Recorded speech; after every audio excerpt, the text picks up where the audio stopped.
Meus caros, prestem atenção a esta aula que vai durar no máximo 10 minutos, em que o eminente professor Luís Carlos Mauleón, uma das maiores sumidades do clima a nível mundial, professor de várias universidades, incluindo a Universidade de Évora, vem explicar as tretas, o maior negócio do mundo que está encapsulado nesta venda chamada alterações climáticas. Ele vem explicar que nos últimos milhões de anos o planeta tem estado sob gelo durante 100 mil anos, seguido de períodos de 10 a 12 mil ou 15 mil, os chamados períodos quentes, um dos quais, aquele onde nós nos encontramos, o último deles, e aquele onde a civilização humana prosperou. Se não fosse o calor, não prosperaríamos. Ele explica isso tudo rapidamente com dados oficiais dos organismos oficiais acreditados em todo o mundo. Prestem atenção a esta aula, que vocês nunca mais se vão esquecer dela e vão criar defesas e argumentos para combater todos os negacionistas da nossa inteligência. Então vamos começar com uma pequena história do clima. Vocês veem aqui o clima dos últimos 10 mil anos. A última era glacial provavelmente terminou há cerca de 15 mil anos atrás, e depois disso a temperatura aumentou. Há cerca de 7, 8 mil anos atrás tivemos temperaturas elevadas, o chamado ótimo do Holoceno, que estima-se que tivesse em torno de 3 a 4 graus acima do que está hoje. Depois o clima se resfriou e voltou a se aquecer cerca de 3.500 anos atrás, chamado período Minuano Quente. Minuano era a civilização que vivia na ilha de Creta, no Mediterrâneo, e prestava serviço, por exemplo, para os egípcios. Voltou a resfriar, novamente tivemos um outro período quente, o Romano Quente, de 400 a.C. até 300 depois de Cristo, permitiu aos romanos dominarem praticamente toda a Europa, desde o Oriente Médio até a Escandinávia e a costa norte da África. Novamente houve um resfriamento, e em um período recente tivemos o período medieval quente, entre 900, possivelmente 1250 depois de Cristo. Durante esse período, por exemplo, os vikings saíram da Escandinávia, liderados pelo Erik o Vermelho, e colonizaram o sul da Groenlândia, que hoje é um pedaço de gelo. Durante esse período também quente, muito abundante, muito opulento, as obras, por exemplo, das grandes catedrais da Europa começaram aqui nesse período. Por exemplo, Notre-Dame de Paris é de 1160.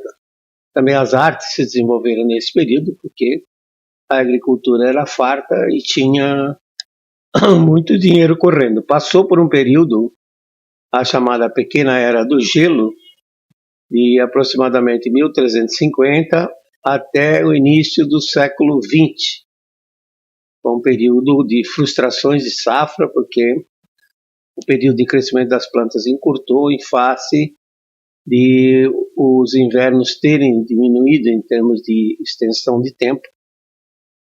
E essa frustração de safra levou, por exemplo, a muitos distúrbios sociais, dos quais o mais famoso é a Revolução Francesa de 1789. Sabíamos que o povo estava com fome, e depois a monarquia. E na esteira da Revolução Francesa surgiram várias outras revoluções, como, por exemplo, na América do Sul, praticamente todos os países proclamaram sua independência no início do século XIX, no início dos anos 1800. A partir daí, essa pequena era glacial provavelmente durou até 1915. De 1916 a 1945, e aqui são dados do Centro Hadley de Clima da Inglaterra, com a Unidade de Pesquisa do Clima da Universidade de East Anglia. Isso aqui representa então a variação da temperatura média global, se é que se pode falar que o globo tenha uma temperatura média. Curioso notar é que de 1916 1916 a 1945, se recuperando da pequena era glacial, então tivemos um aumento na temperatura de aproximadamente, em média, 0,4 graus centígrados.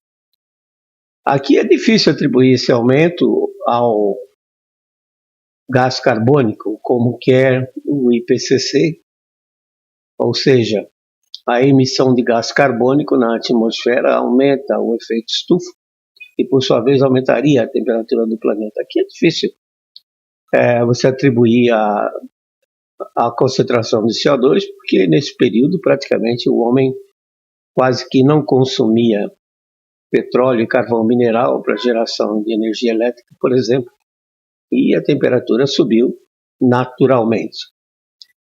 Provavelmente por conta de maior atividade solar que ocorreu nesse período e também na redução de cobertura de nuvens. O curioso é que logo em seguida, em 1946 e 1975, houve uma redução na temperatura média global. E é curioso porque logo após a guerra, devido então aos países, os aliados terem tomado os países do eixo, notadamente Japão, Itália e Alemanha, então a industrialização cresceu, foi necessário gerar mais energia elétrica na base do carvão e de petróleo, aumentar as emissões de gás carbônico e, no entanto, houve um decréscimo na temperatura. Mas importante, vejam como é que a mídia reagiu na época, né? Aqui são as capas da revista Time, 1973, The Big Freeze, onde diziam que inexoravelmente estávamos indo para uma nova era glacial em face de a temperatura estar decrescendo e os invernos serem rigorosos naquela época. Novamente, em 1977, então os cientistas diziam que estavam indo para uma nova era glacial. Posteriormente, isso virou, e a partir de 1976, praticamente até 2005, houve um aquecimento do planeta, e esse aquecimento indisputável, porque está aqui, os dados mostram isso, parece ter sido por causas naturais. Notem que agora, a partir de 2005 a 2019, parece que está havendo uma nova inflexão, ou seja, está deixando de aquecer, embora a concentração de gás carbônico continue aumentando. Uma das causas prováveis do aquecimento nesse período de 1976 a 2005 foi a redução da cobertura de nuvens. Aqui vocês têm dados de satélite do projeto Internacional de Climatologia de Nuvens por Satélite, o SCIP, que mostra que de 1983 até 2000 houve uma redução na cobertura de nuvens de aproximadamente 69% para 64%. Essa redução de nuvens em 5% permitiu a entrada de mais radiação solar. As nuvens elas controlam a entrada da radiação solar e a saída da radiação infravermelha para o espaço exterior. Reduzindo a cobertura de nuvens, entra mais radiação solar, aqueceu os oceanos, e os oceanos aqueceram o planeta. Como vocês podem ver aqui, aquela mesma série do Centro Climático Hadley da Inglaterra, que mostra a coincidência que, à medida que a cobertura de nuvens diminuiu, houve um aumento na temperatura. Portanto, a temperatura não se nega que houve um aquecimento a partir de 1976, mas esse aquecimento foi natural. Quer dizer, depois que a cobertura de nuvens se estabilizou, nos últimos 20 anos, praticamente, não tem havido aquecimento nenhum. E é claro que nesse período também coincidiu com termos uma frequência muito grande de El Niños fortes. O El Niño é aquele fenômeno que ocorre no Pacífico, em que as águas ficam aquecidas acima do normal, às vezes 2, 3, 4 graus acima da média. Então, o Pacífico quente, ele libera muito calor para a atmosfera na forma de calor sensível, que é o que muda a temperatura do termômetro, e na forma de calor latente, ou seja, a evaporação, que depois essa umidade, esse vapor d'água é convertido em água líquida e libera para a atmosfera a energia que utilizou na evaporação da água na superfície do oceano. Note então que a frequência de El Niños foi bastante grande nesse período de 76 a 2005, comparado com o período anterior, que foi o período mais frio, em que na realidade dominaram os laninhas, representados aqui pela cor azul.